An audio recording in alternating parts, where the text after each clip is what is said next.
Kamusta mga ate, kuya, beshi? Si Chari po ito mula sa The Sun, Moon, Stars, PH Tarot. Ipapaalam ko lang po na ito po ay isang general read o pangkahalatang pagbabasa at maaring hindi lahat ay magtugma sa inyong sitwasyon. I-check din nyo ang inyong Moon, Rising at Venus sign. Baka doon mas tumugma ang read para sa inyo. At kung ang mensahe ay tama sa inyo, paki-like lang po at mag-subscribe kung hindi pa ninyo ito ginagawa. Okay, mag-umpisa na po tayo. Hello po mga ate, kuya, beshies. Kamusta na po kayo? Andito ulit ako si Chari para gumawa ng another reading. And this is for the sign of Virgo, Sun, Moon, Rising, and Venus. And of course, welcome po yung mga cross-watchers ni Virgo at yung mga bago po nating mga viewers. Ngayon po, tingnan natin kung ano yung message o mensahe na gustong iparating sa'yo para itong buwan ng Pebrero. At binabati ko po kayo ng advance happy Valentine's Day.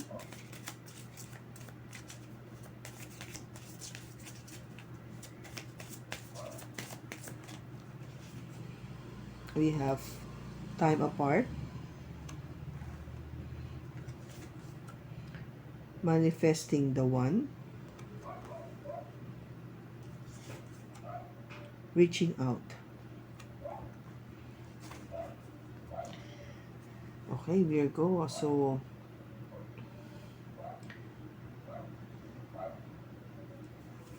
ito yung nararamdaman ko dito na nagkaroon ng paghihiwalay, no? O merong time na walang pag-uusap, kung ba parang in separation kayo, na magkahiwalay kayo. It could be something to do with long distance relationship. That's one. Or something happened kaya tipong pagkaroon ng pause yung relationship. Hindi na lang kayo nag-usap. Biglang tumahimik, no? Nagkaroon ng silence sa relationship. But there is also this manifestation na sana makita mo na yung the one. Yung talagang siya na yung gusto mo. O ito na yung person talaga na para sa'yo. And there's also this feeling of gusto mong makapag-usap kayo. You want to reach out.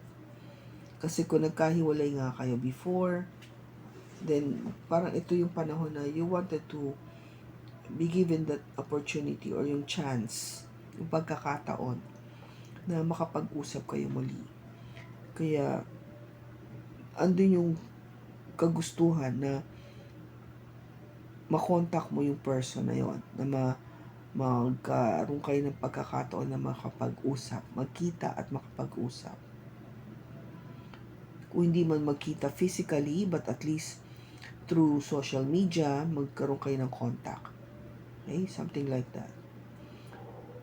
Maybe because this person na matagal na, no, na kayong nagkahiwalay, hindi mawala-wala sa isip mo. Andun pa din siya. Maybe because you feel this person is the one, no? Kasi yung manifestation dito, manifesting the one, very soon your true love will arrive. Kasi pag yung alam mo yung pag lagi mong naiisip itong person na to, hindi mo naman naiisip to for nothing, eh. 'Di ba? You won't exert that effort or spend time thinking about this person kung wala lang, 'di ba? May nararamdaman ka dito sa tao na to na malalim. May nararamdaman ka ditong matinding pagmamahal. Okay? Kaya, syempre, kung nagkaroon man kayo ng sitwasyon before, kung ba't kayo nagkahiwalay, o nagkahiwalay kayo ngayon kasi dahil magkalayo kayo ng lugar, o nagkakilala kayo kasi, obviously, ando siya sa ibang bansa, o nandito ka sa Pilipinas, or with whatever, which is applicable to you. So, yung pagkakataon for you to be seeing each other frequently or to be with that person, maramdaman mo physically, hindi mangyari, di ba? Kasi kung ba merong challenge o may hindrance dun sa relationship nyo. But you could actually feel that there is something special with this person. Maybe because you have manifested nga na sana ito na yung hinahanap kong tao sa buhay ko. And yun nga, if this person is the one that you are frequently thinking about or nasa thoughts mo, you really wanted na magkaroon ng connection, di ba? Yung magtuloy-tuloy yung communication. Kasi that's one way to really strengthen the relationship. Di ba? Yung frequent communication na yan. So maybe the person will be reaching out very soon. No? Kaya naiisip mo siya palagi. Okay, tingnan natin.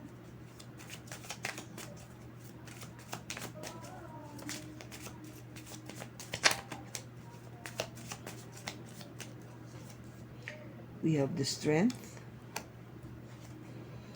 We have Judgment. We have the Page of Wands. We have the Queen of Cups. And the Six of Cups. Bottom niya is the Ten of Coins. Virgo, Ten of Coins, Ten of Pentacles. Ito yung ultimate dream ba? Yung gusto mong mangyari. Something that you are really looking into the future.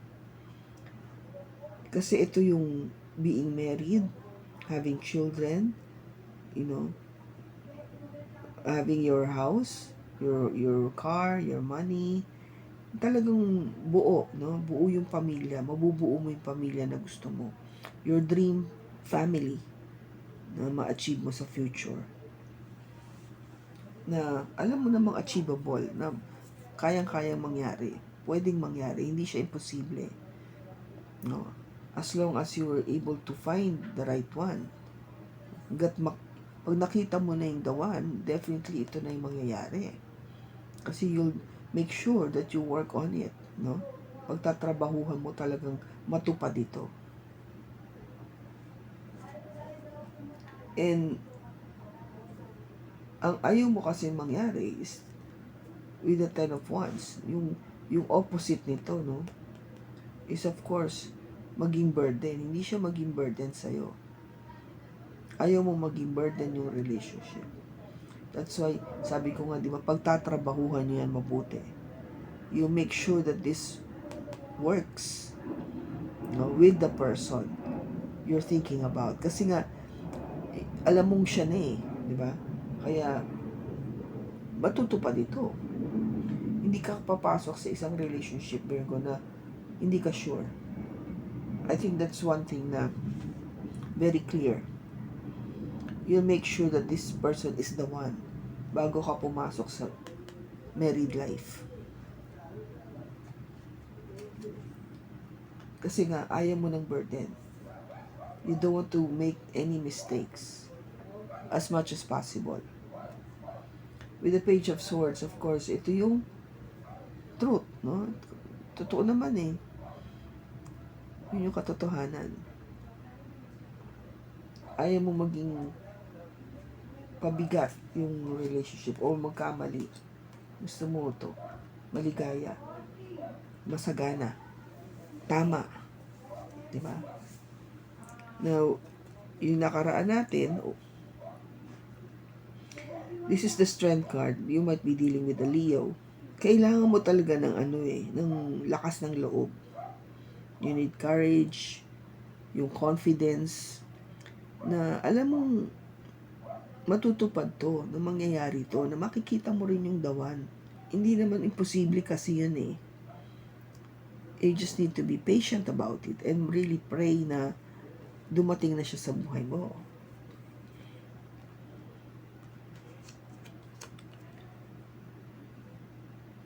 yung nagiging problema kasi o yung challenge sa'yo is maybe in the past, kung nakakaroon ka na ng experience na hindi maganda pagdating sa relationship,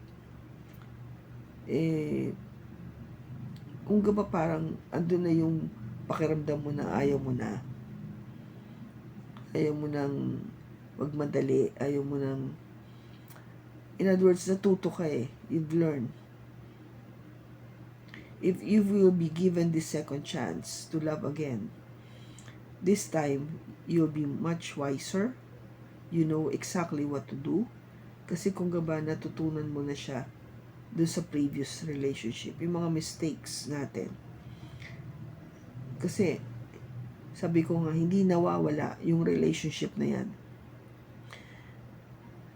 Kung ito yung tamang tao para sa'yo. Pero kung nawala siya, may nangyari sa past, nagkahiwalay kayo, nagkaroon kayo misunderstanding, hindi kayo, alam mo yon, nakita mo na hindi kayo compatible kasi nga, hindi siya yung tamang tao para sa'yo. You just need to go through itong process na to, o itong experience na to, so you would learn from that experience or process. Para pag-move mo sa susunod na relationship, mas okay ka. Now, action taken. Ano ba kailangan natin gawing aksyon? Sa ngayon kasi is, I guess, to be more passionate about things. Mas merong effort. Okay? Kasi baka in the past, walang ganon. Diba? Kasi nga, Virgo are really very busy people. Busy sila sa work.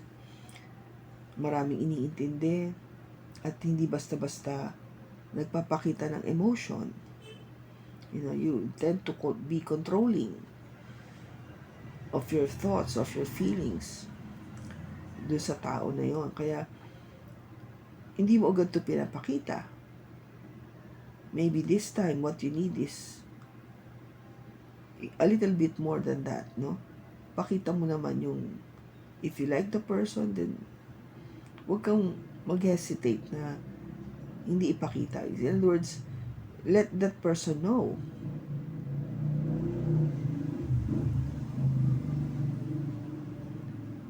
how exactly you feel. Diba? Kung nagugustuhan mo naman siya o gusto mo na siya, diba? Paramdam mo. Sabihin mo. Hindi parang nangangapa yung tao. And, of course, the intention is to let the person know exactly na mahal mo din, no?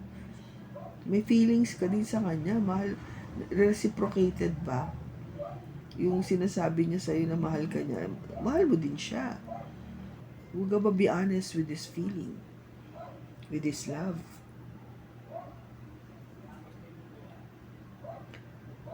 Kasi this person that will be coming into your life, Virgo, is somebody from your past. Okay? Pag sinabi ko somebody from your past, kasi this is the Six of Cups, this is somebody na either na-meet mo na siya nung bata ka pa, na-meet mo to maybe when you're a bit in your teenage years, yung mga ganon, nagkahiwalay lang kayo, they were a time apart, kaya parang you lose track of each other, and then suddenly nag-meet kayo, maybe because you manifested the one, as ito na siya. So hoping na sana nga mag-reach out. Or this person could be somebody from your past lifetime. Yung mga tipong nag-reincarnate lang, no? Nag-reincarnate siya dito para mag-meet kayo ulit. And this is really your soulmate. Mga tipong twin flame na scenario ito. So, you feel very close to this person, there is that sense of familiarity, no? Kilala mo na. As in, parang may nagsasabi sa'yo deep inside na meron kami nitong naging relationship before. Ganun yung feeling. Kaya, ano to either it means na may babalik sa'yo from the past, yung mga dati, babalik na siya ngayon sa'yo. Okay? Or talagang mag-expect ka na, yun nga, it will mag-reach out sa'yo. Kasi kung nagkahiwalay kayo before, sabi ko, for whatever reason, bigla na lang siya mag-reach out. Huh? Yan siya mag-reach out sa'yo para mag-reconnect kayo. Maybe because you have manifested the one. The one. And this person from your past might be the one. May alam mo yun? Kaya kasi kung ano yung naisip mo, minanifest mo, pinagdasal mo, sabi ni universe o ni God, okay, yun ang gusto mo, Virgo, sige, babalik natin siya. Yung time apart is telling you na this needs to happen kasi you have to grow up, you have to mature, you have to go through a lot of lessons, no? Yung experiences na yun with other person, maintindihan mo na kasi pag dumating na to, okay ka na. Diba? Okay ka. Alam mo ang gagawin. At kasi nga gusto mong ma-achieve itong 10 of coins natin. Diba? So, tingnan natin. Bakit andito yung strength card?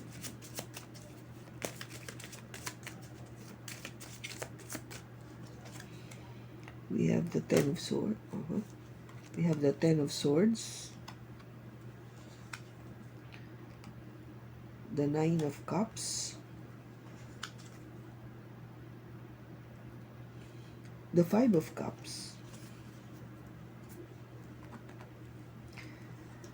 And you need to have that courage, no? That strength. Lakas ng loob. Para ano? Para tapusin yung mga dapat tapusin o harapin yung pagtatapos, yung ending. Maybe kasi yung past mo is not really teaching you or giving you that happiness na hinahanap mo. Kaya maraming hurtful words ang nasabi sa isa't isa. It could be one situation. O marami kang pinagdaanan na hindi kaaya-aya with your previous relationship. No? Kung ano man yung sitwasyon nyo dito, Virgo, definitely masakit, hurtful. No?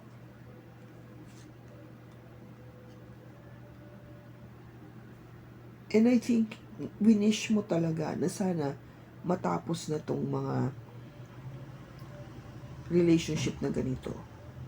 I mean, kung may pinagdaanan ka na hindi maganda na relationship na talagang puro lang pagluha ang naramdaman mo, wini-wish mo talaga na sana naman lumigaya ako. Sana naman makaramdam ako ng tunay na kaligaya na tunay na pagmamahal. Kasi ayoko na ng regrets, ayoko ng malungkot, ayoko ng lumuha, ayoko na magsisi at manghinayang. Hindi naman tama yun para sa akin. No? I mean, totoo naman we don't deserve this. We don't deserve this kind of feelings. Diba? Bakit ba tayo nagsisisi o nangihinayang? Kasi meron tayong hindi nagawa na tama. Diba? Kung gaba yung sabi nila, yung pagsisisi ay nasa huli. Huli na, tapos na. May ending na Ngayon mo pa na-realize lahat yan. Wala na. That's it. Binigyan ka na ng opportunity noon, and then, Hindi mo lang inano. Hindi mo lang inalagaan. Bakit andito yung Judgment?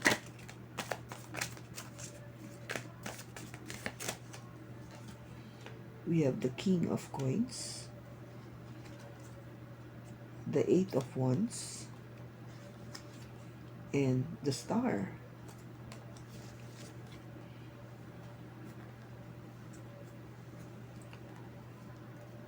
What you wanted, no?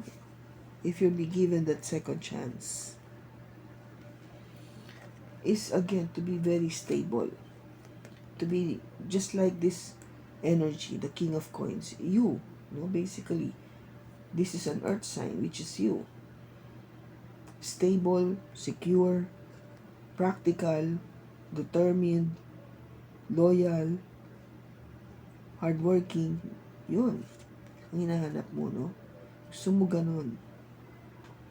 Hopefully, yung makilala mo, ganun din. Meron din qualities na katulad mo. Kasi you could easily understand yung mga ganung qualities. Kasi you have that qualities, Virgo. You want somebody na talagang would communicate frequently with you. Masarap kausap o nakikipag-usap. Hindi takot sa pag-uusap.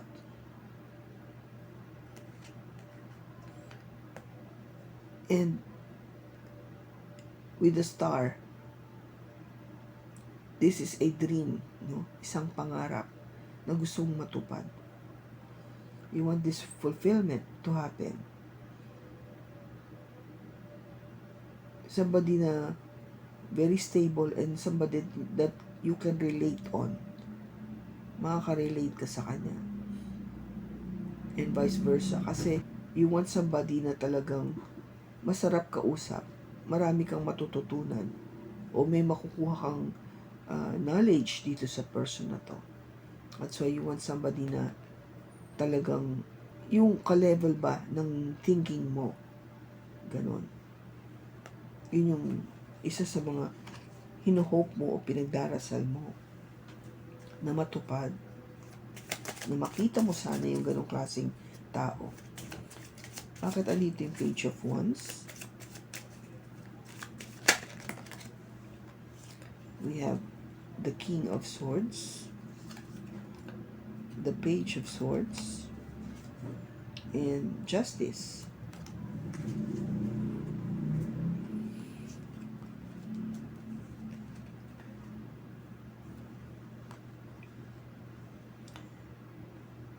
You want a bit of action, no?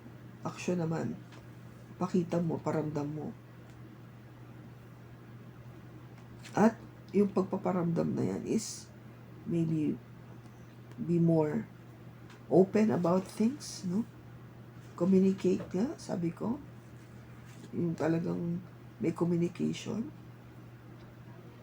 Somebody na talagang would really be into you, na kung gaba yung attention nasa iyo. Okay? Yung attention nasa iyo. Somebody that you could have a very good, kung gaba you're in jive, you agree with, no? Nag-agree ka sa kanya. Compatible kayo. You click. And you see this person to be somebody na you can get into a mutual contract. Kung gaba tipong alam mo pang mag-lead into a serious marriage gaba in the future. Kasi this is justice. So this is really getting into a relationship na might lead into marriage. Yun yung hinahanap mo, no? This is what you wanted. Yung action na ito na gusto na dapat ito yung mangyari.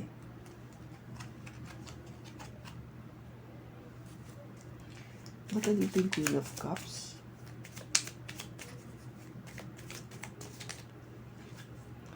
We have the Four of Coins, the Four of Swords, and the Seven of Swords.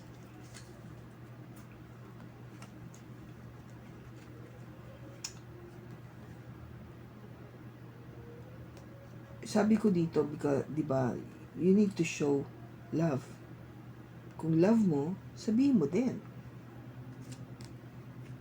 I think you do, kasi you will be holding tightly. This is a relationship na to. Pinagdarasal mo to. You are really thinking about this person. No? Kahit sabihin natin malkalayo kayo, o nagkahiwalay kayo, you're holding tightly sa relationship na to. Hindi mo basta ma-let go. Okay? And kahit sa gabi, iniisip mo siya, pinagdarasal mo siya na sana magkita na kayo, o okay kayo, o alam mo yun, isang araw, mag-reach out siya sa akin. And mawala na itong lahat ng negative thoughts na to sa akin, na baka niloloko lang ako, baka hindi talaga to totoo, na nagsisinungaling lang to, o nagigimik lang to sa, alam mo yung mga ganong dating. Kasi nga magkalayo kayo kung ba, di ba minsan hindi madali to capture yung all honesty na yun, kung hindi mo nakakapiling yung tao Kung minsan social media lang, parang hindi siya enough. Kaya iniisip mo to na kung magkalayo nga kayo, hindi ko siya ma-let go. Kasi may feelings na ako, no? Ito na yun lumalabas na yung feelings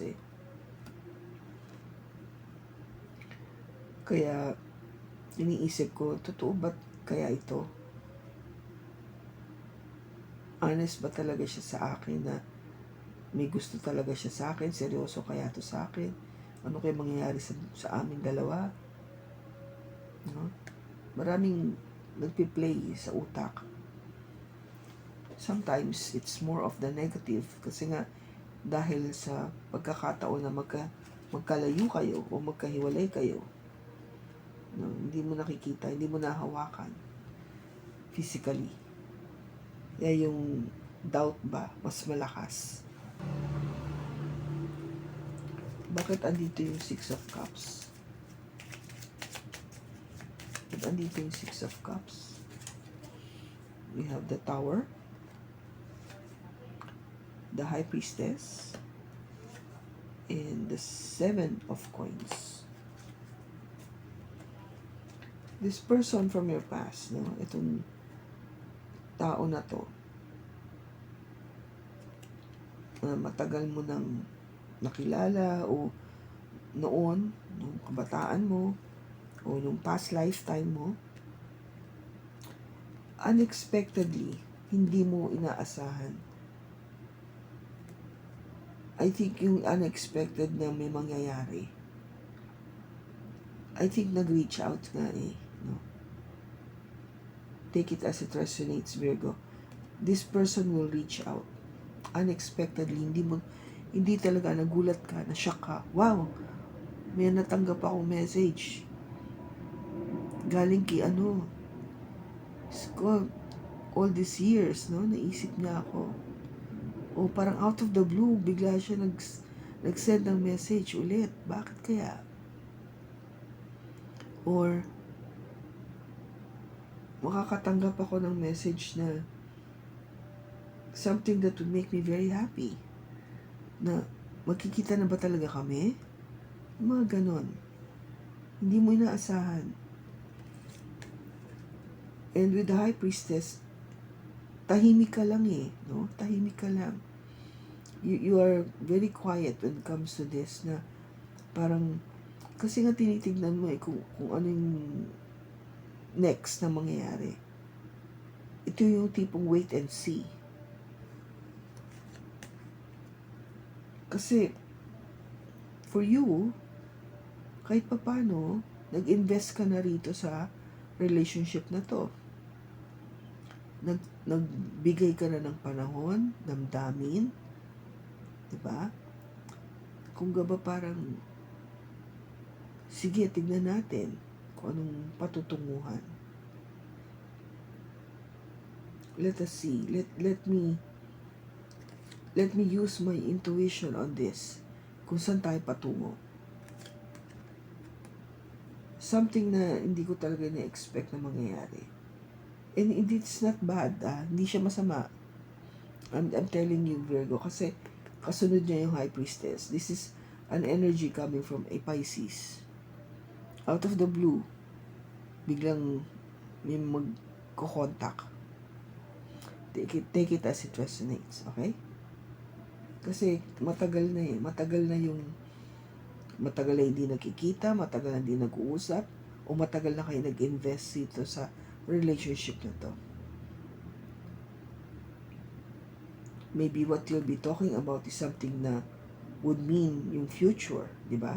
Kung matagal na kayo, then isang araw, bigla niyo pinag-usapan yun. Ano bang plano natin sa, alam mo na, sa future natin? Gusto mo bang may bahay tayo sa ganito? Mga ganung usapan. So ikaw, parang wow, serious na to Kung ano naman to, kung biglang wala kayong contact at all, tapos bigla mong naka-receive ka nga ng message, either sa phone or sa social media, bigla ka niyang nahanap, na-research, na-search, at nag-contact sa'yo to say hi, to find out kung kamusta ka na. And that could be a start, no? Umpisa. Or it could be, sabihin natin kung long distance relationship, nakatanggap ka ng message na, hey, honey, dadating ako ng ganito, magkita tayo. O, diba? Ang saya-saya mo siguro nun. Naglulupagi ka na dyan sa kaligayahan. Kaya, something very nice, no? Something na unexpected, na hindi mo na perceive na makakatanggap ka ng message from somebody from your past. Okay? Yun yung message dito. Now, tingnan natin ano ba yung this person that you are thinking about, kung ano yung characteristics niya.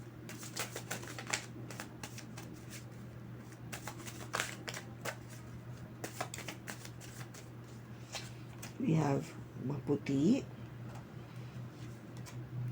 makulit,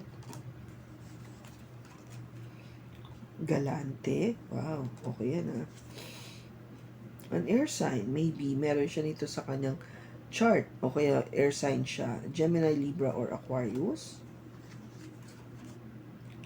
Or it could be also an earth sign, Taurus, Virgo, or Capricorn, or meron siya nito sa kanyang chart. And matapang. Okay? Very strong. Or yung hindi mo urong sa labanan, yung tipong ganun. Okay, so ano yung ating advice?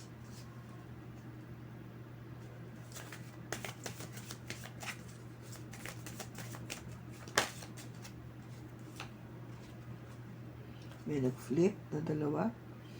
It says your relationship patterns. It takes strength to recognize the need to change. Okay? So, kung meron tayong kailangang paltan o baguhin, kailangan talagang maging tanggapin natin yon na we need to change, no? Kailangan natin magbago para sa ikabubuti natin. Look into your strength. You are stronger than you realized. Oo naman, 'di ba? Talagang malakas tayo. Hindi, akala mo lang hindi, pero malakas tayo. Now, it's all about talking about strength, 'di ba? Ito 'yun. Strength card. You might have a Leo in your chart. So, malakas ka Malakas ka, Virgo. Kaya mo to. Kung humihingi ka ng lakas ng loob para mag-reach out, kaya mo yung gawin. Now, ano ba yung timing natin dito? Kailan yung person magre-reach out? O kailan kayo magkakaroon ng pag-uusap muli o contact from the person in the past?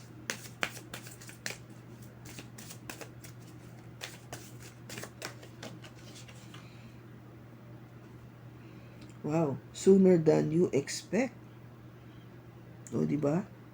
Sooner than you expect na magkakaroon ng contact.